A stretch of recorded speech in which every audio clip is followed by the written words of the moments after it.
বন্ধুরা দেখুন একটা বিষয় আপনাদেরকে দেখাই, এই যে গাছটা দেখেন, এই যে গাছটা কিন্তু রাস্তার উপরে কিন্তু হেলে গেছে। এই গাছটা কিন্তু দীর্ঘদিন থেকে এভাবে আছে। অনেকবার কিন্তু বন বিভাগকে কিন্তু নোটিশ করা হয়েছে, তারপরে কিন্তু এই গাছ কিন্তু কাটে নাই।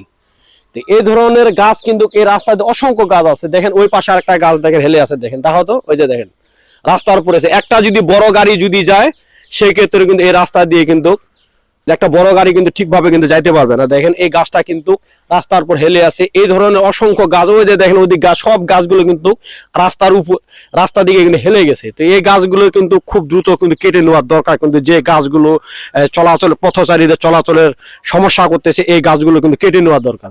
তো এই গাছ এইভাবে যদি এই গাছগুলো যদি হেলে থাকে সেক্ষেত্রে কিন্তু বড় যদি একটা গাড়ি যদি এই পাশ দিয়ে যায়, এই পাশে কিন্তু একটা মোটরসাইকেল যাইতে কিন্তু সমস্যা হবে, লেগে যাবে কিন্তু, ঠিক না? লেগে যাবে। এই গাছগুলো কিন্তু বন বিভাগকে খুব দ্রুত কাটার দরকার। আমি প্রশাসন এবং বন বিভাগকে অনুরোধ করছি, সড়ক বিভাগকে অনুরোধ করছি এই বিষয়গুলো একটু ভালোভাবে দেখার জন্য। ধন্যবাদ, সকলে ভালো থাকবেন আর জনের সাথে এই ভিডিওগুলো শেয়ার করবেন।